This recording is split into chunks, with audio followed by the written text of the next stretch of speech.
In a world overflowing with distractions, we seek meaning. How do we transform ambition into something deeper, into true fulfillment? I'm Sam Pepin, CEO of Course Educa, and I've spent years helping businesses succeed by connecting their goals to something bigger. On the Meaningful podcast, we explore not just how to win in business, but how to grow as individuals. Through conversation with thought leaders, innovators, and everyday heroes, we uncover the stories that drive us towards something greater. Whether you're striving for success, seeking purpose, or just looking for the next steps in your journey, this podcast is your guide to navigating the intersection of ambition, growth, and meaning. So please join me and our incredible guests as we redefine what's possible in both business and life. Enjoy.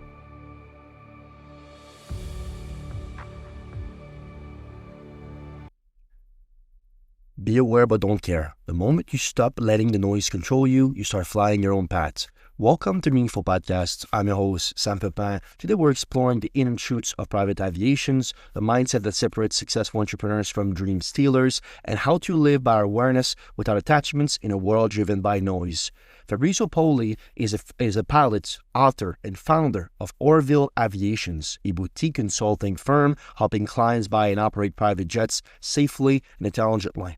A veteran aviator with over 8,000 flight hours and experience across 65 nationalities, Fabrizio has seen firsthand how aviation mirrors life and business, where trust, training, and clarity determines altitude. He is also the creator of BizJet TV and the author of Be Aware But Don't Care, a book that challenges our modern obsessions with polarizations and teaches how mindsets, environments, and actions form the true flight plan to freedom. If you enjoyed this discussion, please let the world know with a like, a small review, or even a quick share. It supports how more people find meaningful content. Mr. Fabrizio Poli, welcome on the Meaningful Podcast. How are you doing? I'm doing good. Thanks for having me on. Very nice to have you. Thank you for joining us. And we've been introduced to each other actually quite recently, but what you're doing is quite interesting. So I'm very glad to have you here. To kick us off, please tell us more about Orville Aviation, please. Yeah, well, Airline Aviation is my consulting company. What we do is we buy aircraft for people, particularly private jets. So anybody that, wants a private aircraft, whether they want to use it for leisure or business, they reach out to me. We do an analysis of their business and try to figure out their needs. And then we tailor them with the right aircraft, and then we crew the aircraft. As I always tell people, the pilots are more important than the plane. There's lots of crashes in private aviation. 9.2 times more crashes than in commercial aviation. So, when you're charging a private jet, you're actually risking your life almost 10 times more than flying with the airlines. Not many people know this, and I'm one of the very few that tells this fact. So you're spending 15 times more money to fly private, and you're risking 10 times more your life. But, it can be a lot safer if done in a certain way. So that's basically what I do. I have a channel on YouTube called BizJet TV, where we put out a lot of news on private aviation, over 1,100 videos on there. To educate people about, private aviation and the benefits and whatnot. And so that's basically what I do. I mean, I've been a pilot for many years, flown private jets and for the airlines, flown all over the world, shared the cockpit with 65 different nationalities. So lots of experience around the world doing stuff aviation-wise. Launching a new aviation venture towards the end of this year, which is secret at the moment. And I'll reveal a few months down the line what we're going to be doing. But yeah, that's where we're US based. That's where the company is. And that's where most of the business that we do is in the United States. But, we have a few customers in other places as well, like Singapore and Africa and whatnot. Very nice. And I from looking at the research that we did on you, Fabrizio, there was this sort of fascination for airplane actually began very early for you. I always like to start at the genesis of this idea. So tell me more about how you got into sort of this dreaming phase when it comes down to aviation altogether. Well, I'm half English, half Italian, and I was born in England. And, very early on, we just traveled on airplanes. I'd go to Italy to visit my Italian grandparents. We'd go on holiday, and then when I was 4, we moved to America for 2 years, and then we'd go back and forth. Then we went back to England for a few years, then moved to Italy, and I was going back and forth between Italy and England. So I'd always, fascinated with airplanes and space, and the whole idea about the airplanes came through the idea of space. I wanted to go to space, but my idea of space was more like Captain Kirk in Star Trek, visiting other planets, other people. So when I was 12 years old, I went to my science teacher and I said, well, Mr. Hadfield, what do I need to do to become an astronaut? He said, I have no clue. I said, write to NASA. And he just said that to me because he thought, well, I don't know. I mean, Right. I wrote, and 2 weeks later they wrote back. So I go to school with this letter. Well, NASA actually wrote to me. They wrote to you? I said, yeah. What did they say? He said, well, there's two avenues. Either become a scientist or a pilot. So scientist is not really me, but the pilot, I wouldn't mind that. So off I went. And 17, for 15, I started flying gliders. Then 17, I got my pilot's license before my driver's license. 22, I was qualified jet captain, flying private jets. Did that for 5 years, then joined the first airline and then worked my way up. And then about 12 years ago, I decided to do something different because flying was interesting in that. But my buddies that were ahead of me career-wise and flying the big airplanes, they weren't making much more money than me and their lives were a bit of a mess. So I thought, do I really want to go down that route? So I'd sold airplanes back in my early days when I was flying private jets. I sold my first jet when I was 22, 23 years old. I did a bit of research and I figured out, well, the market of private jets is growing. There's more rich people in the world. They're going to want to fly private. So I left my post where I was in the Middle East, moved back to England, set up a company. I had a partner in the US. I had a company in England. He had a company in the US. We worked together for about 7.5 years. Sold aircraft, did very well. And then we got to a point where we both had different ideas of where we wanted to take this. So I left, created Orville Aviation, which is just my consulting company. Picked up a few consulting gigs along the way. I organized charters for people, aircraft leases. I buy aircraft for people. I crew the aircraft for them. So I work with a small knit group of people. And this is a very boutique business. I mean, there are only 3 million people in the world that can afford to fly private, let alone own an airplane. And that's the niche of people that I work with. And that's how it all happened. There's a great quote by Walter Raleigh that talks about this concept that sort of the engine is the art of the airplane, but the pilot is its soul. And you talk a little bit about this in the introductions, where obviously it happens much more often that people that fly privates actually go into crashes and so on. Is it by lack of competency by the pilot, or I mean, what are we missing perhaps in the grand scheme of things to sort of understand why that happens so often and how we can perhaps be a bit more aware of such a problem? Well, I mean, this is something that actually, just looking up, the rehearsal season 2, which is a show which is out in the US right now, and I believe also in Canada. The guy went out, he was studying aircraft accidents as a hobby. Then he went out and qualified as a pilot, and he found that there were certain commonalities between these accidents. And incidentally, the message that he comes across with in the rehearsal is the same message I've been sharing on BizJet TV for the last 5-6 years, where the human factor is a really key element in these aircraft accidents, meaning the pilot. So when people come to me and they've got $20 million to buy a private jet, they're all focused on the jet. And then they buy the jet and they want to pay the pilot $120,000 a year. And I said, $120,000 is not going to get you a good pilot. Or it's going to get you a pilot that's good. It's going to stay with you for 3 months. And then as soon as he gets a better job, he's going to leave. If you're not paying at least $300,000 a year, you're not going to get good people. And you're not going to get safe people. And then the training, we need to spend money on training, and the training has to be more than the minimum requirement, because private jet pilots fly less than the airline guys and they go into more challenging airports. The runways are shorter, they're up at high altitude. There's all sorts of little airports that these private jets can go in and out of. With the airlines, they're going, we just take the United States, there are 5,000 airports, of which only 400 to 450 are serviced by the airlines. So there's a lot more airports out there. And a lot of these airports, some of them are challenging. And so the pilot, not only do you have to hire a good guy, which means paying good money, you then also have to give them the training and spend money on the training. So, but a lot of these guys that buy $20 million jet, they try and save money on the pilot and on the training. And that's a really, really bad thing to do. I mean, I had a charter situation last year. This client of mine, he lives in Taiwan and he goes to America like 3 or 4 times a year. When he gets to the States, he likes to fly around the US in a private jet. So he was coming to LA and then he needed to go different places with his family and he needed a batch of flights. So I ran around, I organized a few things and the quote was like $125,000. And he gets back to me, oh, Fabrizio, I found flights for $89,000. I said, yeah, okay, I understand that it's cheaper, but with me, you don't get cheap. With me, you get safe. And I can guarantee you that if you're getting them at $89,000, that's not safe. So this is what I recommend you do. You either do the $125,000 version or forget flying private, go with the airlines. Because otherwise you're gonna end up in an accident.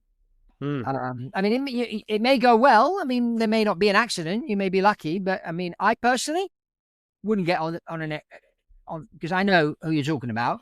I know who's doing these flights for 89,000, and I wouldn't wish anybody to get on their airplanes. So in the end, he flew commercial. He followed my advice.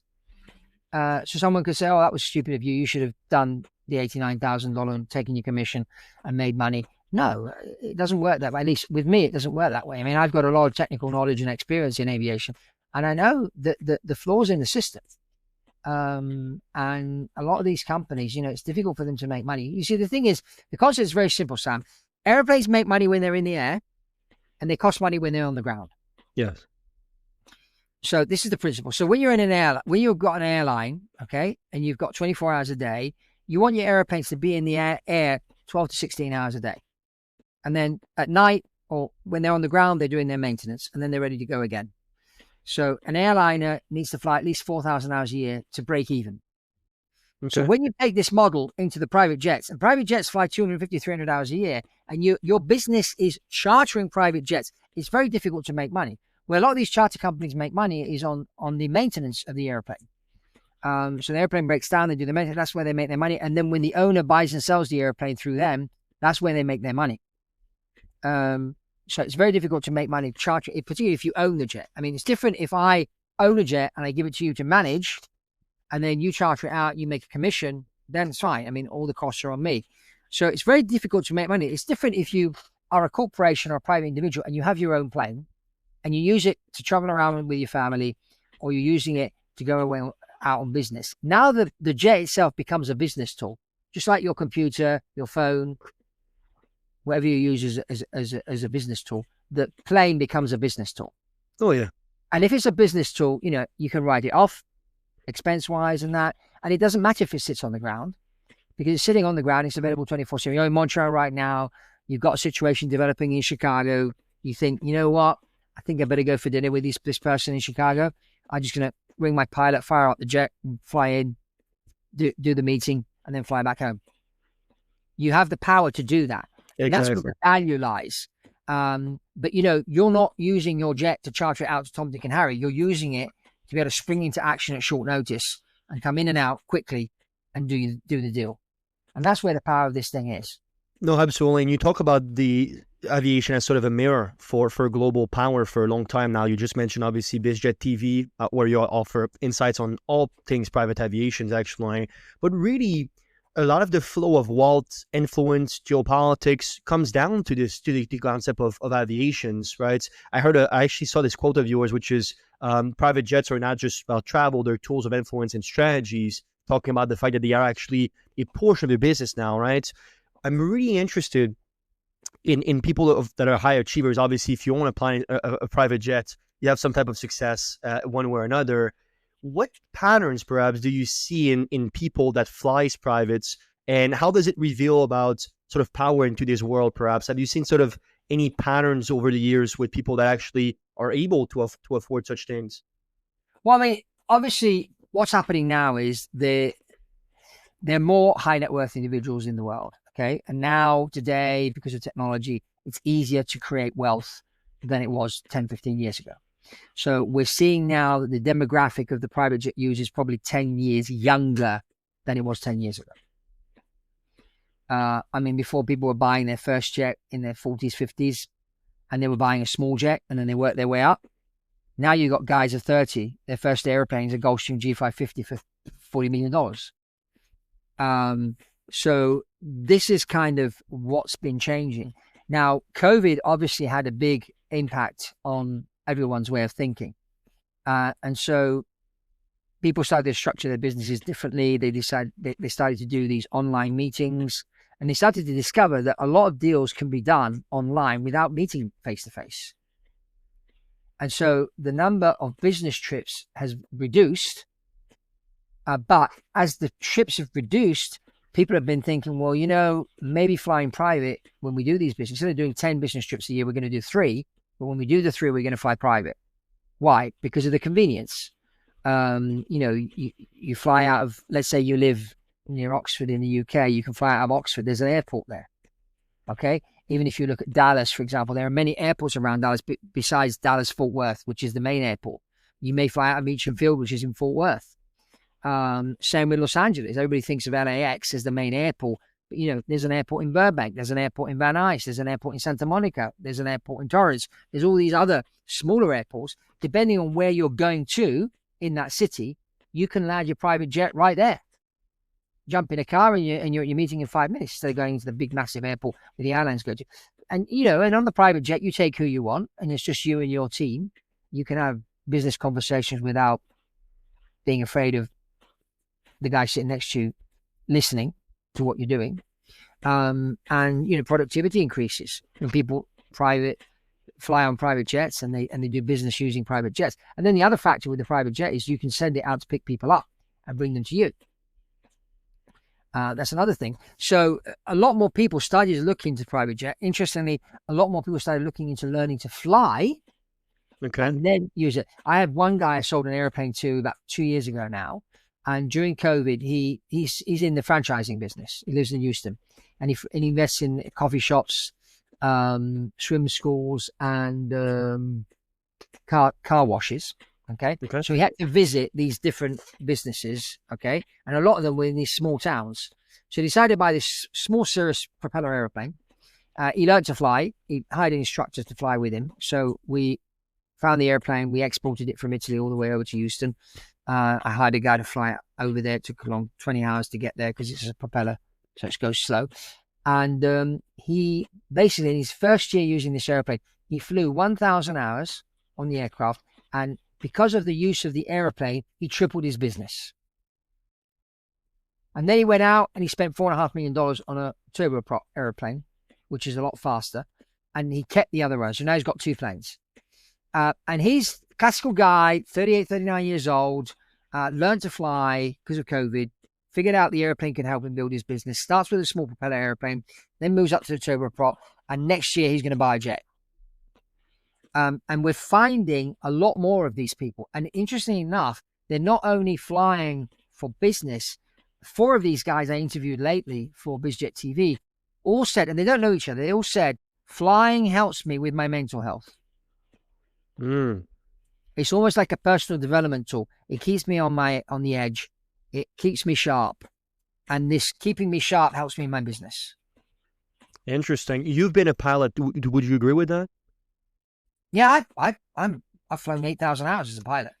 I know. But would you agree with the fact that there's sort of a relief aspect to it, there's sort of a mental health aspect of it? Well, let's put it this way. If you're flying your own plane, yes. If you're an airline pilot, no. I got it. There's a lot of talk about mental health with pilots, especially after the Air India crash a few months ago, where it seems it could have maybe been one of the pilots decided to shut the fuel off and kill everybody. I think there's more of a technical reason that this plane crashed. There was a white paper that was issued in 2018 about hacking a Boeing 787.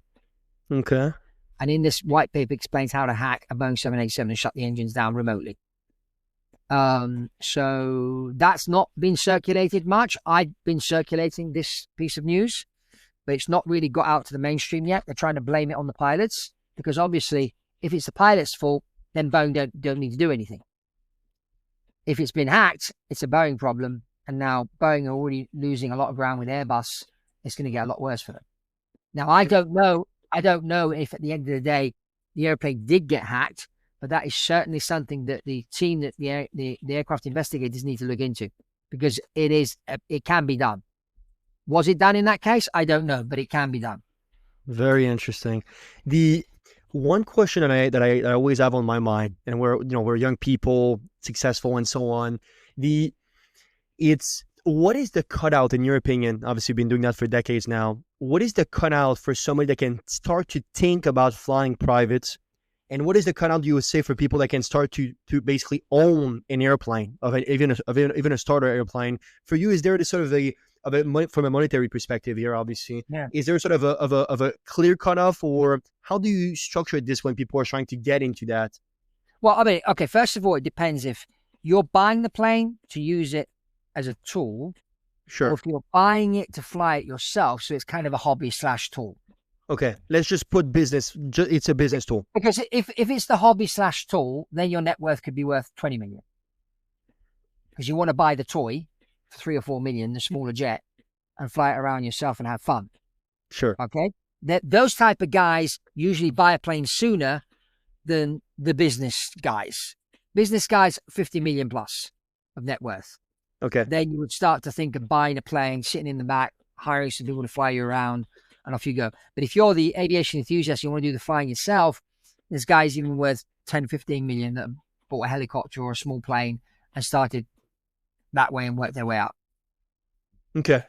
Yeah, because that's always, I know a few people that owns their plane, but I know a lot of people that flies private. It's actually, like you said, it's much more common nowadays. And very young folks, actually, even in their 20s, doing such things, which is very interesting. And there's an excitement towards it, right? Like you said, there's sort of this door to luxury, the status aspect of it's always very, very intriguing.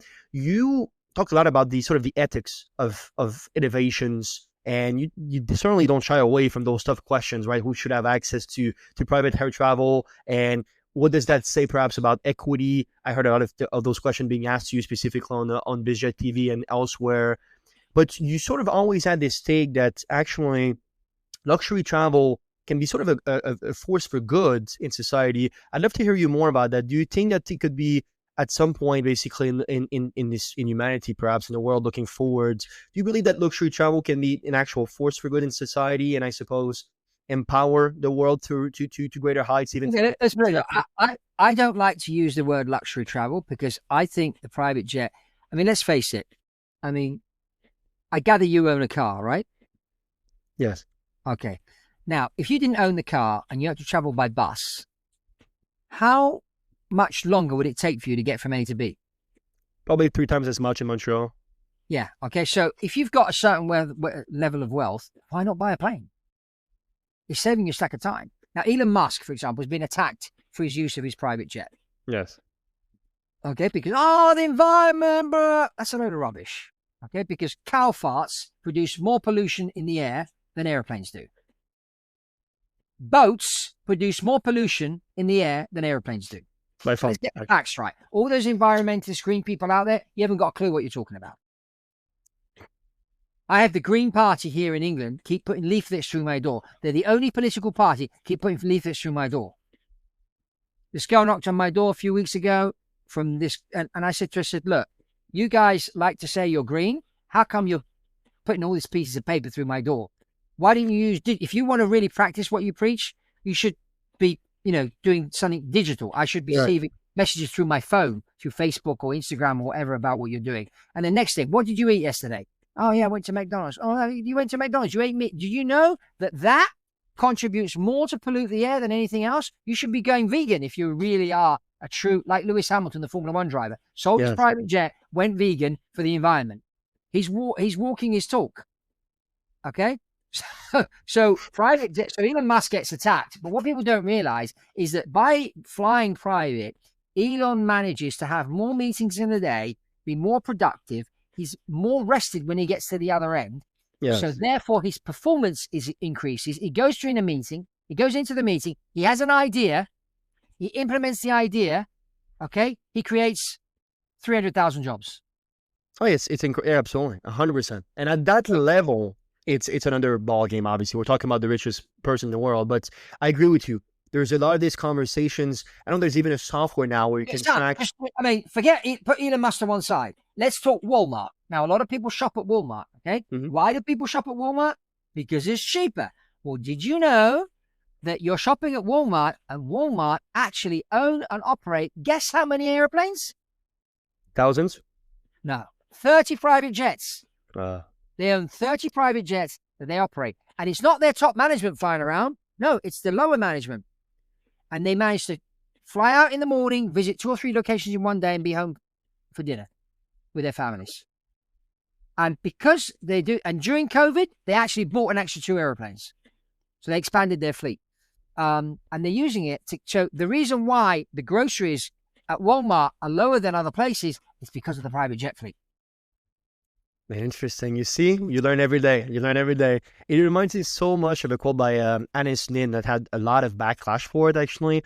But she said, luxury is not necessary to me, but beautiful and good things are. And that's actually, that's sort of how we see it, right? And especially when you enter these sort of worlds, like you said, at that time, it's a saving time device. It's the travel aspect. There's this jet guy also on YouTube. I don't recall his name. Older gentleman with very lavish sort of gray hair. Anyways. Yeah, Steve Asano. Yeah, I know Steve. Yeah, there we go. And he talks about this very often because that's exactly what it is. At that point, like we said, it becomes a business tool. It becomes an amplifier for everything that you're doing. Well, it's more than that, Sam. I mean, I talk about it more in the form of energy. Okay, it's energy management.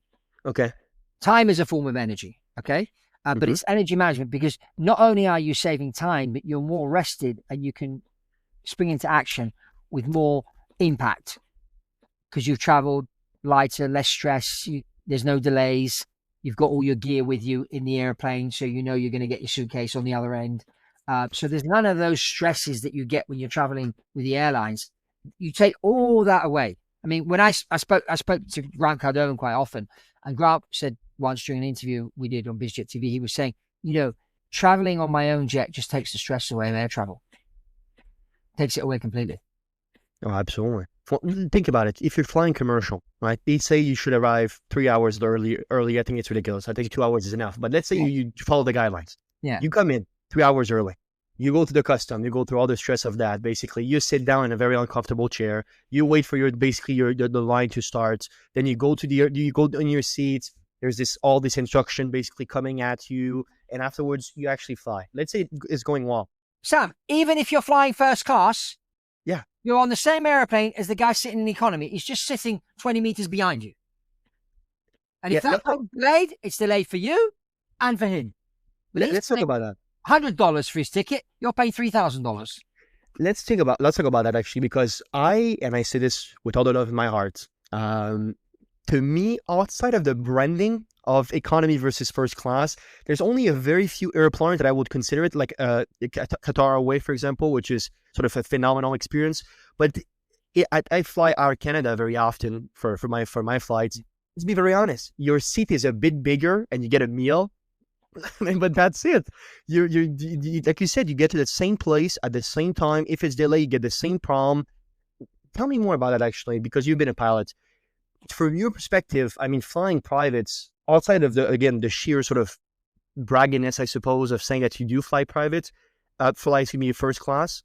What do you see any sort of advantage on that, or I mean, tell me more about sort of this. Well, the only thing, I mean, I fly business class sometimes on long distance flights, just because it's got a flat bed.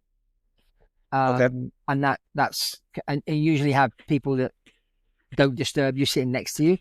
I flew to Sao Paulo from Frankfurt once in economy, bad decision. And this woman kept, every time the cabin crew came past with drinks, she kept waking me up. And I had a conference I needed to go to as soon as I landed, and I needed to get some sleep. I didn't get any sleep. I mean, it was the first day of this conference. I was like, I probably understood 5% of what was said. So, while we're in business class, people tend to mind their own business, and you've got your own flatbed. So there's an advantage there. But you're still on an airplane with 200 people sitting in economy 20 meters behind you. So, again, it depends on your circumstance. It depends who you are, what you're doing, why you're doing what you're doing. And of course, you need charging a private jet, especially long distance, it's cost a lot of money. It costs a lot of money. I mean, you want to fly from Florida and London, you're spending $120,000 for that flight only. Yeah. Oh wow. Okay, interesting. So it's more expensive than I thought, actually. Okay. Yeah. I mean, of course, if there's 5 or 6 of you, it's still $120,000. Right. Okay. Now, you can pick up an empty leg now and again where they're selling this empty leg for maybe 85, 90,000. But you have to shop around and it has to be there on the day that you need it. And then you got to get back anyway. So 120,000, sometimes if you're going on a 2-3 day trip, the airplane will sit with you and then fly you back. So it's 120,000 return. And if there's 6, 7, or 8 of you, it may actually be a good idea. Interesting. Unless you're the sort of guy that just needs to go and wants to be on their own on the plane, and that, again, it depends on your needs. No, I got it. And so you were a pilot for how many times, Fab? I flew professionally almost 20 years. 20 years, that's right. And because to me, and we talked with another pilot on this show, which was an incredible episode also, there's sort of a lot of business lessons, right? Sort of from the cockpit, there's a lot of synergy, a lot of similarities, perhaps, especially from some of the high stake moments in flights that could be very, very, I suppose, informative for a high stake basically moments in a startup, for example. For you, can you recall sort of one high stake moment in flight that sort of reshape how you approach business decisions altogether? Well, I mean, you're in a high performance environment when you're flying a jet. Okay, you've got responsibility of 150, 200 passengers sitting in the back, plus the rest of the crew, and this thing's moving through the air at 700, 800 kilometers per hour. So it's fast. It's moving. Okay, it's not like you're in the office, something goes wrong, no one dies. And then an airplane burns fuel, so you got to think about that. They got a lot of things you need to think about when you're flying an airplane, and then you're working with somebody else up there. There's 2 of you, and you need and I've flown with pilots from 65 different nationalities. So a lot of the times, the guy I was flying with, their mother tongue wasn't English, and so you soon learn to try and understand what they're trying to say more than what they're saying. Sure. So don't be pedantic and try and correct their English. Forget correcting their English. Just tune in to what the guy's trying to tell you. And then make sure that you communicate to him or her in an effective manner and that they understand what you said or what you asked them to do. And so the crew coordination is really, really important. And especially in a multicultural environment, it gets even more difficult to communicate. And you've not only got communication with the other pilot, you've got communication with the flight attendant. You usually have the number one flight attendant looks after the pilots. So she or he comes to the cockpit, talks to you, is coordinating with the rest of the crew back in the cabin, looking after the rest of the passengers. That person is usually called the number one. And so you're coordinating between pilots, air traffic control, and the cabin attendant or flight attendant. I mean, we had a Mayday situation we had to declare once over Saudi Arabia. We had a passenger that was having a heart attack. So we tried a number of things. We had a doctor on board. We descended to a lower altitude to get more oxygen in the cabin to see if that would help. It didn't. So we had to divert, and we diverted into Doha. And air traffic control weren't being very cooperative. So we had to declare a Mayday. When you declare a Mayday, they move all the traffic underneath you out the way. And they give you top priority. You can fly whatever speed you want. You have priority over everybody and everything. And so I said, look, this controller is not cooperating. So let's just declare the magic word Mayday, because effectively a person's dying. So it is an emergency situation.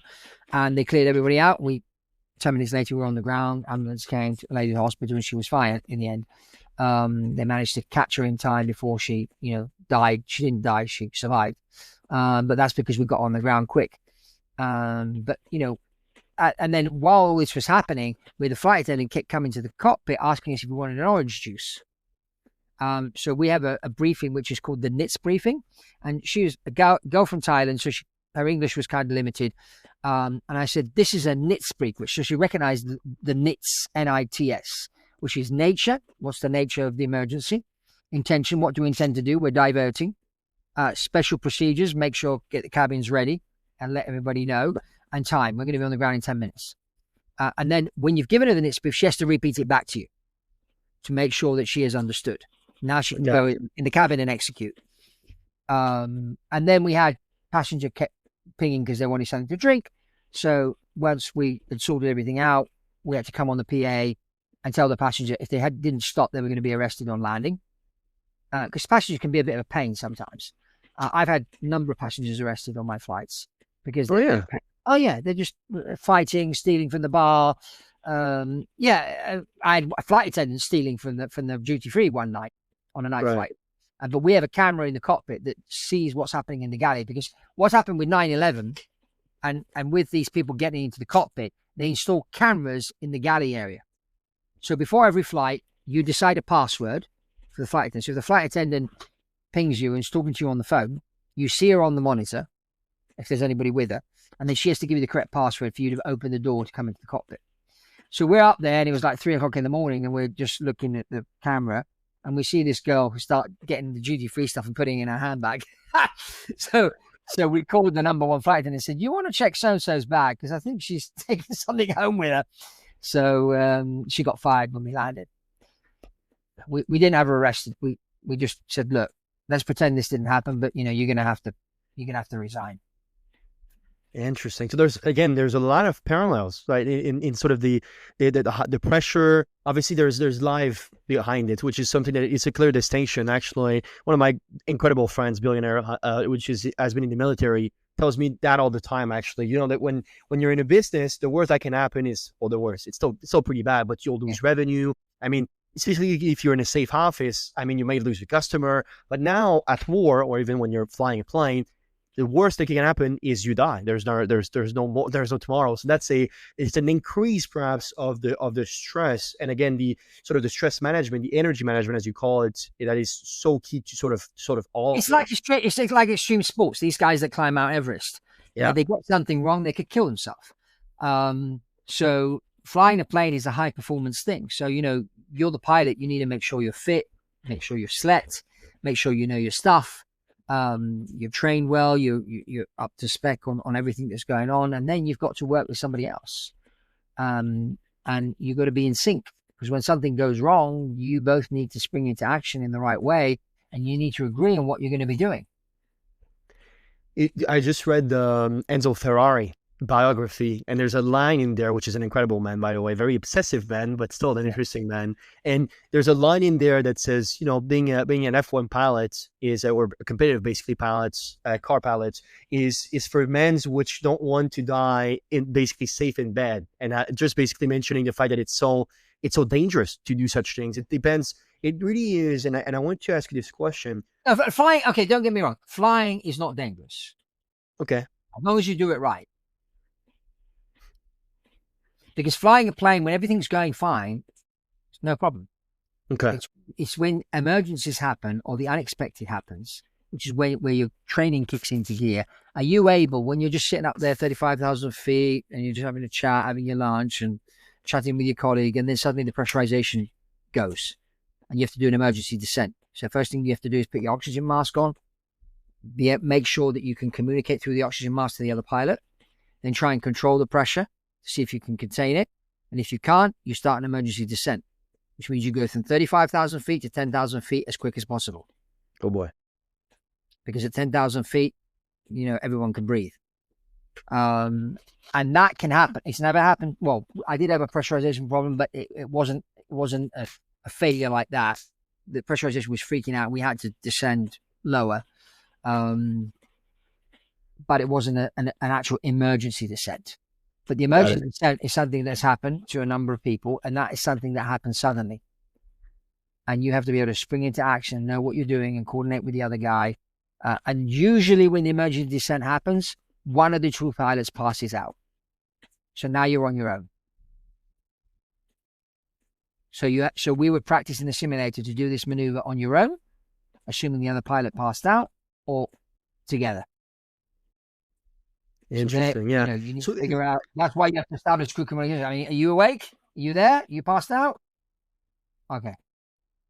Right. But don't you think it takes a certain personality, though? Even if it's, like you said, if everything goes right, it's sort of not that bad. But I mean, does it take a certain character or personality to be a pilot or be perhaps somebody in the plane? I mean, if you're stressed all the time, it's probably not a good profession for you, right? Well, I mean, obviously you have to be good.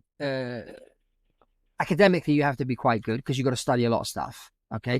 Then you have to be like a bit of an action person, because flying is action. I mean, and you have to physically be fit because, flying this plane does require, especially when you get an engine failure, you're using your feet to keep this airplane straight.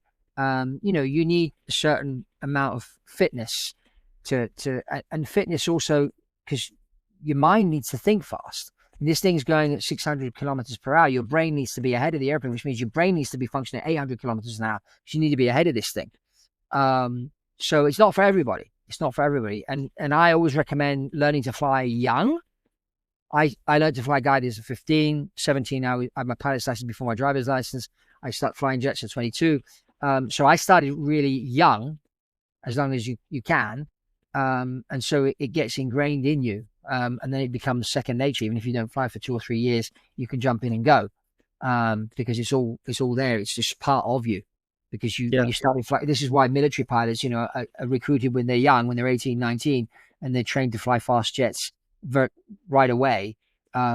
Because that's the best time to learn this kind of thing. That doesn't mean that someone in their 40s can't go out there and learn to fly and buy their own jet. It's just the sooner you start, the better off you're going to be in the long term. Yeah, I think that's true with anything. Actually, I think that from when you're learning something, specifically when you know about how from just an education curve, the younger you are, the easier it is for learning anything. Actually, so that makes a lot of sense.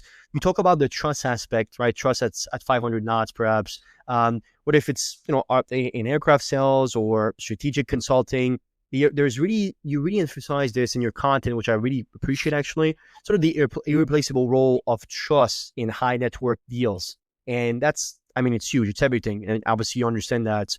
I'm really interested that, though, there's sort of this balance between building trust and the speed aspect of the deals and how fast perhaps this world is going at. I'm wondering, from your perspective, how do you build trust perhaps in a world where deals moves faster than people can sort of vet them? Perhaps do you have is it trust for you? Is there a formula, or it's more sort of your intuition just acting upon itself? Well, people will trust you, first of all, if you know what you're talking about. Okay. And then you need to be honest. Okay. So, like I said to this client about that charter flight, and he found it cheaper. And I told him that's not going to be safe. Fly commercial, don't take that deal. Because with me, you get safe. And there are only a few operators around the world that I trust to send my passengers on. Just because I know pilots all over the world, and I know how certain organizations function or dysfunction. And there are very few that I trust, which is why I say to most people, don't buy private jet. Don't. And if you're going to buy one, make sure you hire good pilots. But the problem is the business guy. What does a business guy know about airplanes and pilots? Nothing. Okay. So that's where you need a trusted advisor, somebody like myself that's been in this business since I was a kid. And now I'm 56 years old. So that's a long time. And I've been in this business all the way around the world. And I know what a good pilot looks like. And a good pilot is the first thing you need to worry about when you're buying a plane, is hire good pilots and then worry about the plane. Because otherwise this guy will kill you, and you don't want that. So trust is important. You need to trust your advisor. You need to trust the pilot. You need to trust the plane that you bought. Trust is really key in the whole process. Absolutely. And it starts with the people. The people in an organization is the most important element. You've got the people, you've got the product, you've got the process. The process and the product can be changed by the people. But you get the people wrong, you've got a great product and a great way of delivering the product and making the product and whatnot, and you hire the wrong people, they will screw the whole thing up. So the people element is, so you can buy a nice, shiny, brand new Global 7500 from Bombardier, around the corner from where you live. Beautiful. Yeah. Okay. Beautiful airplane, great technology and everything. And, hire some cheap pilots because you think you're trying to be clever, and they will screw your airplane up and screw you up in the process by maybe landing on and get a tire burst on landing or whatever and damage the airplane. And now you've got a $650,000 extra maintenance bill that you didn't expect. And the airplane's grounded for 3 weeks because they can't find the spare part, because there's a backlog of spare parts right now. It's one of the problems in the industry right now. Okay. And that all happened because you hired the wrong guy, because you went cheap. So again, we go back to trust. So, you can only trust the pilot. In order to trust the pilot also needs to trust you. So, if you want a good guy to fly your airplane, you need to pay $350,000 a year to attract the right guy that then you can trust that he's going to fly you around safely. But then the next thing you need to do is provide them with the training to keep them safe. If you hire Cristiano Ronaldo to play in your soccer team or your football team, you need to provide the right. This is why he complained when he rejoined Manchester United that the infrastructure of Manchester United was the same as when he was there 10, 15 years ago. He said, hey, Right. the gym equipment you haven't graded this and that. How are we supposed to, be the best of the best if you haven't got the right infrastructure? So, with the pilots, you need to provide them with the right so they can stay at the top and keep you safe. So, trust is a two-way street. You're buying the plane, you need to hire the pilot, you need to pay but you need to, so trust is really, really key in this whole thing, especially in a situation where you're going up at 45,000 feet in this aluminium tube at 800 kilometers per hour. You need to trust the whole process. Absolutely. And one big part of trust is storytelling. And you've been doing that for a long time from a client acquisition perspective, right? You talk a little bit about BizJet TV. You have this book also, Be Aware But Don't Care. I don't know if you want to show a copy of it. This is I wrote a book 2 years ago. My book, The Quantum Economy, came out. And now this year, this book has come out. Now, The Quantum Economy is about business aviation. It's about the business of the future. So that's an interesting book. You find it on Amazon. And then this came out this year, Be Aware But Don't Care. Now, this is an interesting book. This is more of a personal development book. And you see the world formed as a cube. As I've been traveling around the world, living in different countries and that, I noticed that society is shut in a cube. So while the world is a sphere, society is more of a cube. And whether it's designed that way or not, I don't know. And I'm not going to speculate and start becoming a conspiracy theorist here. But, we are shut in a cube, and each side of the cube represents something, which spelled the word. So I use the acronym ACTION. Okay. So A stands for atmosphere, meaning your environment. C stands for cash, meaning your mindset towards money. T stands for tuition. So the schools you went to and whatnot, and how that's influenced you. I stands for information, where you get your information from, mainstream media, podcasts, citizen journalists, wherever it may be. Then you go into I, which information, and then tuition, information. O is optimism. Okay, so your mindset, and then N is nutrition and your fitness and your health.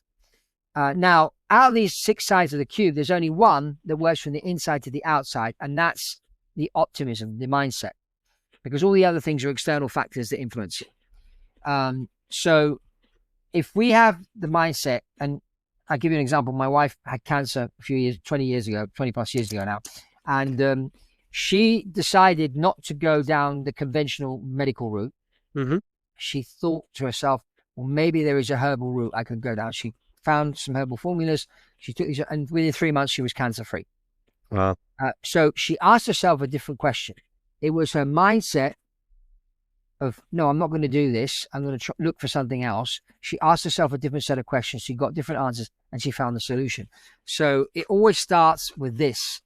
And so the title of the book, Be Aware But Don't Care, we have to be aware of what's happening in the world, the whole Ukraine-Russia thing, Donald Trump, what he's up to next, all these things that are going on around the world where they're trying to polarize and put this guy against that guy, whatever. We mustn't get caught into this trap. And that's where I say don't care. Because what is important for you is your life, your family, your business. That's where you need to focus. You need to be aware of what's happening geopolitically, because, we live in this world. You need to be aware, but don't care. What they're trying to do, this system is trying to make you care so much that you spend most of your day. I mean, there's this thing in America right now, they call it Trump delirious syndrome. Okay. And these people that hate Donald Trump so much that that's all they think about. And every time something goes wrong, it's Trump's fault. And these people have got a mental illness. I mean, I'm not saying I'm pro-Trump or against Trump or whatever, but, this is something that is real out there. These people have to learn to be aware, but don't care. Don't care. Worry about your own life, your own business, your own health, your own qualifications, or next thing you need to learn to do. Spend some time learning to use AI. I'm sure AI can help you in your business. Forget what Donald Trump's up to. Forget about the Ukraine-Russia war. That's nothing to do with you. Worry about, you've got a store downtown Montreal or Los Angeles or Tokyo, wherever it may be, and you need to get more clients or bring in better products. Maybe learn to use AI. Maybe AI can help you. Put your business plan into AI and ask it, what suggestions would you give me to improve the business? And you'll be surprised what information you can get from that. Spend your time doing things like that. Be aware, but don't care. You need to care about your business, your family. Yeah, I love the title. Why write that book, by the way, Fab? Obviously, you've been in aviation for so long. What was it on your heart to put those ideas on paper? Well, the book is oh no, it's behind the other one. The book started off. It was going to be the third edition of my first book I wrote in 2002, which is Your Attitude Determines Your Altitude. So as I sat down to rewrite that book, it turned into another book because the world has changed. I mean, one of the main things I talk about, and the reason why I came up with this whole cube concept is I'm a big Star Trek fan, and Star Trek: The Next Generation. At some point, they find this new alien race, the bad guys, called the Borg. Okay. The Borg are a mix of cybernetic and human devices, so their minds are all connected to each other. They can't have an original thought. So I came up with this idea back in 2002. Oh, maybe society's become a bit like the Borg. Well, then these things came along, okay? Social media came along, and now we are in this like hive mind where everyone's listening to the same music, they're dressing the same way. You can't say this because you offend this guy. You can't say that because you offend that other guy. And you've got to be careful. And it's stopping people from being who they really are. And it's stopping people from embracing who, their real talents and expressing themselves because you're not supposed to offend people. I honestly don't care if I offend people, but, I will tell you what I think. And that's got me to trouble sometimes. Oh, sure. But, you need to be authentic. And I think we talked about trust before. If you want to really create trust, be authentic. Be yourself. Don't be afraid to express your opinion. Because, I had a situation, I'm going to share this now, and you will probably get some negative comments on this. I was flying as a first officer once with a gay captain and a gay flight attendant. And they were in the cockpit talking about gay sex in the cockpit. Now, I couldn't exactly get up and go back and leave like we could do in the office. So, and I'm the first officer. So, I'm coming up for promotion soon. This is the captain. I've got to be careful what I say. What do? I spoke up. I said, excuse me, I understand you have different ideas. I'm married to a woman and have children. You have different ideas. I respect that.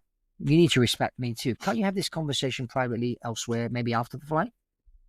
It didn't go down very well. They stopped, but it didn't go down very well. But what was I supposed to do? I mean, and I said it respectfully, but, and if people want to live that kind of lifestyle, fine. But don't come and, in an environment where I can't get up and go because I'm flying the plane. So I came up, so this whole idea, I mean, I was traveling around the world, I would see, atmosphere is the first side of the queue. So your environment. And in the chapter on atmosphere, I talk about the parable of the banana seed. Okay. So bananas, when I was living in the Middle East, we had a maid from Sri Lanka, and she always used to talk about the bananas growing in our mum's garden. And they were really tasty bananas. She'd go to Sri Lanka, she'd come back, she'd bring us some bananas from her mum's garden, and they're really tasty and whatnot. And then it dawned on me that if I was to take a banana seed and plant it in my back garden in England, it wouldn't grow. Why? Is there something wrong with the seed? No, there's something wrong with the environment. So translate that into us as individuals. Sometimes we're in the wrong company, we're in the wrong industry, or we may be living in the wrong country to do what we were designed to do. So you need to figure out, are you a banana? Are you an apple? And where's the best environment for you to grow? So this is something that's important because, our environment, and I'm talking epigenetics, and, and how environment does influence people. Okay. So we have to kind of check our environment, check our friends, check the company we live, check how this is influencing us. And maybe it's influencing us in a good way, maybe in a bad way. But, we need to make, and I talk about the dream stealers because this is a really interesting thing. There's two types of dream stealers. There's those that don't like you and don't want you to be successful, and they're really easy to spot. And then the dangerous ones are those that love you. And early on, when I wanted to be a pilot, my English grandmother said to me that was a very bad idea because there were no pilots in my family. And because my dad had a very successful career as a hairstylist, and he was working with Vidal Sassoon and whatnot, she suggested that I go and work with my father, okay, and take over his salons that he was building because that was a good thing that I could do. And I said, I have absolutely no interest in cutting people's hair. No interest whatsoever. Zero. I like airplanes. I want to fly. Now, she wasn't saying that to me because she didn't want me to be successful. She wanted me to be successful. So out of love, Yes. she was giving me some advice. Okay. So we've got to be careful of those type of dream stealers, because they could say to you, oh, no, you can't do this. Oh, you won't succeed. Or, no, you got to do this. Shut your ear. Don't listen to those people. Go and find people that have done what you want to do and find out how they got there. Be aware, but don't care. Be aware, but don't care. Exactly. So that's atmosphere. Then we go into cash and money, and here, we're talking about rich people buying private jets before, spending, and a lot of people listening to this, I don't have 20 million to buy a private jet. And effectively, there are only 3 million people around the world that can afford to fly private and own a private jet. 3 million out of 7-8 billion people on the planet. So it's a very, very, very tiny, small niche. Even out of the billionaires in the world, only half of them own an airplane. Okay, there's still half of them that just fly British Airways, Air Canada, Qatar Airways, and whatever. And they could afford to fly. There's guys that worth 50, 60, 100, 300 million, even 50 billion that don't have a private jet. Mm-hmm. So, they don't all fly private. So, so going back to the money things, that there is a general idea around the world that people with money are evil. Okay? So you take Harry Potter, the story of Harry Potter, the guy that was in his classroom at school was the son of the rich guy. Okay? So Hollywood tends to very often portray the bad guy as the guy with the money. Yes. And so kids grow up and in their minds, if you end up having money, you end up being a bad guy. And so they build up this whole concept around money and wealth as a bad thing, when actually money can bring you a lot more freedom and allow you to do a lot more things. Absolutely. If used in the right way. And, I've flown a lot of billionaires and millionaires around the world. I deal with them buying and selling aircraft for these people. And some of them, most of them are very nice people. Very nice people. And money doesn't make you better or worse. It just makes you more of what you are. If you're an idiot, you're an idiot with $1 billion. If you're a really nice guy, you're a really nice guy with $1 billion. It doesn't change you. It just makes you more of who you really are. Absolutely. And I say this all the time, and some people get offended, specifically in Quebec. In Quebec, we really have that mindset that big money is evil, and we're a bit socialistic from a society perspective, which there's good, there's bad. Not making a political point here. Yeah, of course. But really, it's interesting because what I see, and that is my opinion, is that when I talk with very successful people, they tend to be actually way more curious, way more open to the world, way less judgmental. And that's really that's the first thing. The first thing is way less judgmental. And it's very interesting to me because we always say this, right? If you're the smartest person in the room, you should change room, and you're the result of the 5% that you spend more time with, all these quotes. But there's a lot of truth to that. There's a lot of truth to this concept in which whoever surrounds you, the atmosphere, is so important and so primordial for the person you will become. And therefore, that mindset on money, I was raised with a little bit of the same thing that you were just mentioning. Be careful of money. Well, sure, but he stole it, right? He stole it because he's a billionaire. And unfortunately for such a way of thinking, and I can promise you this, most people, specifically those who were self-made, who started with very little, because nobody's really self-made. That's a little bit of I found it a very dumb concept. But people which started with very few and basically ended with with a lot. Excuse me. Yeah. Guess what? They certainly built something in which was at least worth basically sharing for those that buy into this business idea. So there's a lot of business which is actually selflessness, which is actually the help of others. This sort of care for the world and what it becomes. Not all, but certainly a lot of them. And I totally agree with you on that. So that's the I. No, the C. The T is tuition. Yeah. So the schools you went to, school, university, whatever it is. Now, I have 4 kids, okay, and we decided 24 years ago when we had our first child, he was very smart, okay. He learned to read and write at 2.5 years old. So my wife suggested that we don't send him to school, but we homeschool him. And I thought, homeschool? How are we going to do that? Because I wanted to send him to private school. So you should go on the internet and look up this thing of homeschool. So, and back then, homeschooling wasn't as popular as it is today, and wasn't as easy to do as it is today. So I went and spent a couple of hours and said, yep, okay, I'm in. So we homeschool all 4 of our children, and none of our children have ever been to school.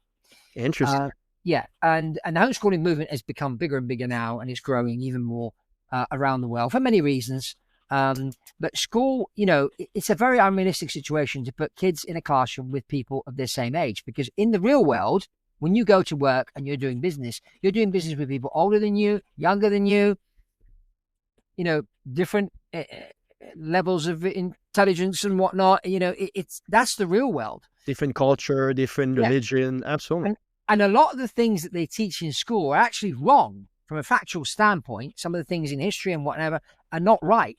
So, they're indoctrinated, and especially now, they really are indoctrinating, and they're introducing socialism in schools, in many schools.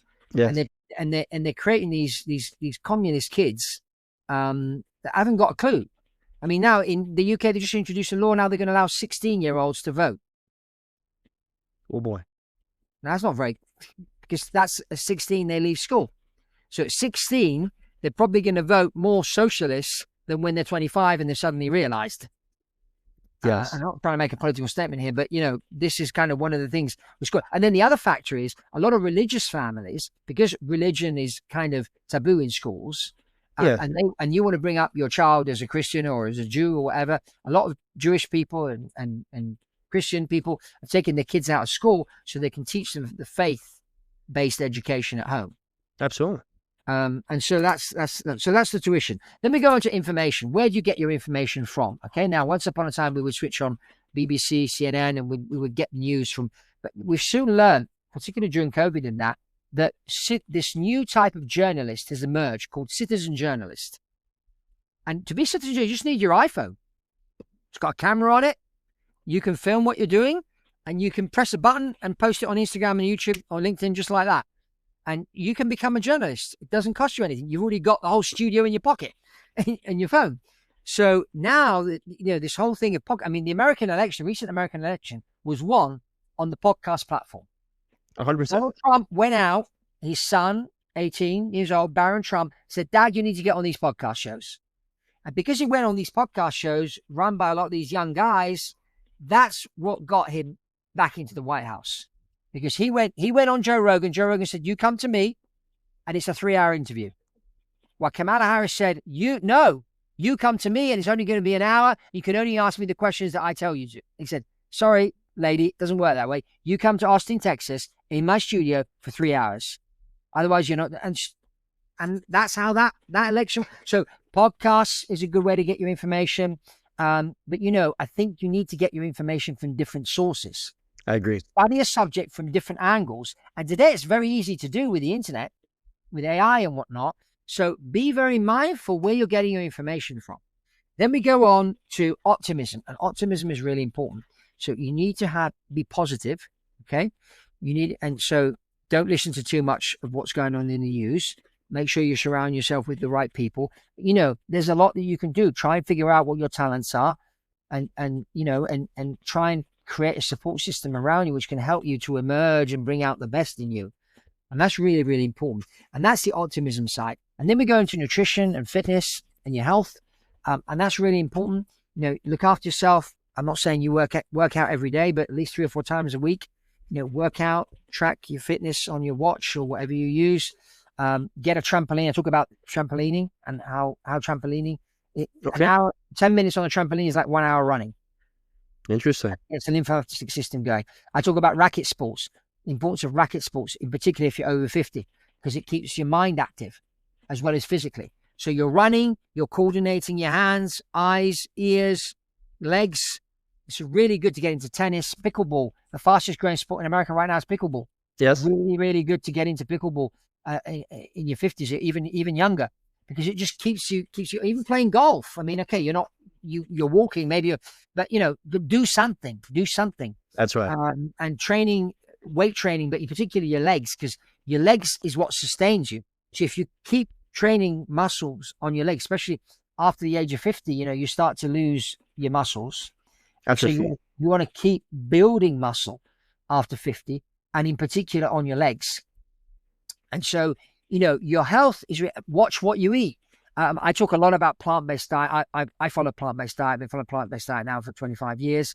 I talk about the benefits of a plant-based diet. Now, I know it's not for everybody, but try and limit the amount of meat you eat if you're going to eat meat and dairy. I talk about the dangers of dairy. I talk about nutritional supplements. Okay. There's a big scam going on about nutritional supplements. You buy this bottle of pills and it says natural on it, but then when you go and look at the ingredients. So one of the things I've learned is learn to read the labels. So you say to me, well, how do I do that? Well, if you can't understand what's on the label, maybe you shouldn't be ingesting it in your body. Very simple. If you cannot pronounce it, it's probably not a good sign. That's how I go about things. And if it's real strange words, if it says like papaya or mango or chlorella or spirulina, well, I know what that is. Okay, that's fine. So look into the supplements, not only the ingredients, but where the ingredients come from. Where does that company source the ingredients? I mean, my wife and I, as a family, we use a lot of essential oils. My wife is an aromatherapist, amongst other things. She's a spinal flow therapist. She's a master herbalist and an aromatherapist. And the aromatherapy oils she uses, the company that she gets them from, they buy them at source from different countries in the world. So they buy their lavender where lavender grows the best. And then they take it to the US. They test it in the laboratory to make sure that batch of lavender passes the test. It hasn't been contaminated. And then they publish the batch number of that test on the bottle of on the bottom of the bottle, so you can actually read the batch number. You can go on the line and you can see the test and that it passed the test and there were no contaminants in it. And then they create the essential oil. Interesting. So not only learn to read your labels, the ingredients, but also where the ingredients are coming from. And because you've got to trust, again, we talk about trust. You've got to trust the company. So you've got to do your research. You've got to do your homework. And that's really, really important. Some people today, they rely on the doctor for their health. What if the doctor doesn't know what he's talking about? Or what if he doesn't know about that particular thing? So, there are other therapies out there besides traditional medicine. We've gone down the herbal medicine route. And my wife cured cancer and arthritis that she had. She cured those two things using herbs. But both arthritis and cancer are, according to the medical profession, they are incurable diseases. Mm-hmm. Well, there's been people over 100 years that have been curing those things every day. But the information is out there, but you need to search. You need to do your homework. And this is the thing. We need to think and be original in our thinking and processing and not end up like the Borg, shut in this Borg cube. Incidentally, the Borg fly around in a cube spaceship. And that's why I put the cube on here. So we don't want to be like the Borg. They're thinking like everybody else. We want to go beyond. I mean, let's talk COVID-19 vaccine, which hit the world a few years ago. Most people went out there and got the vaccine because that's what they told you needed to do. That's what your doctor was saying. So my question with vaccinations to the doctor, when they wanted to vaccinate our children 20 plus years ago, I said to the doctor, okay, doctor. He said, I noticed you haven't vaccinated your children. Oh, yeah, we haven't. So I said to him, can you tell me what the ingredients are of the vaccine? I don't know. Okay, let's do it this way. You're a man of science. I'm a pilot, so I understand science. This is the deal. You go out and find out what the ingredients are. Then call me in your office for a meeting and sit me down and explain to me how scientifically those ingredients are going to benefit my child's health, and you can vaccinate everybody. A week later, we get a letter from the doctor saying, no, I don't want you to be our doctor. Yeah. It's I want it this way. When your business model requires people to be sick, when you get one healthier, it's a lost customer. Just I mean, you have a company. You want the people that work for you to be healthy. 100%.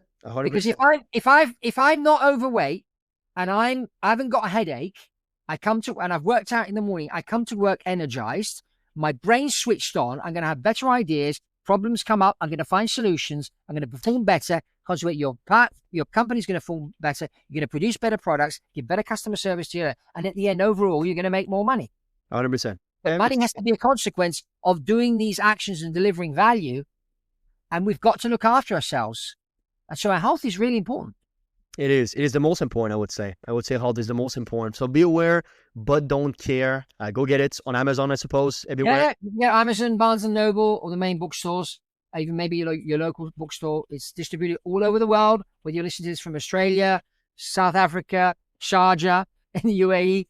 it's just all over the world. You just order it and it gets you next day or within a couple of days.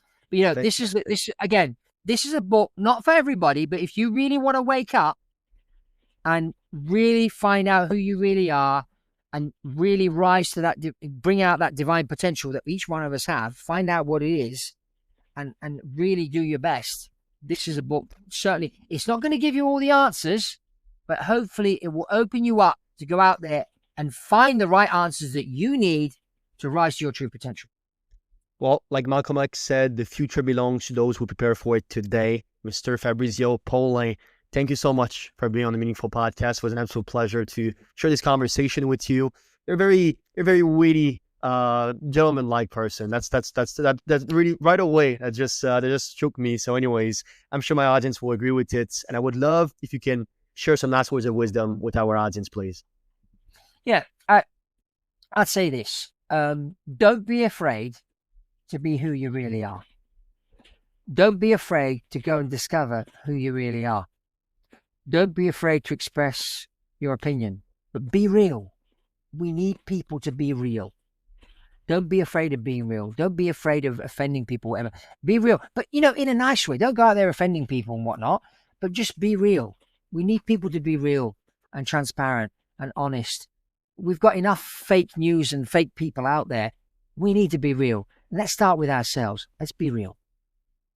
Thank you for spending your time with us today on the Meaningful Podcast. If you enjoyed this episode, please leave a review or share it with someone who could benefit from it. And always remember, your story matters. Make it meaningful. We hope to see you next time.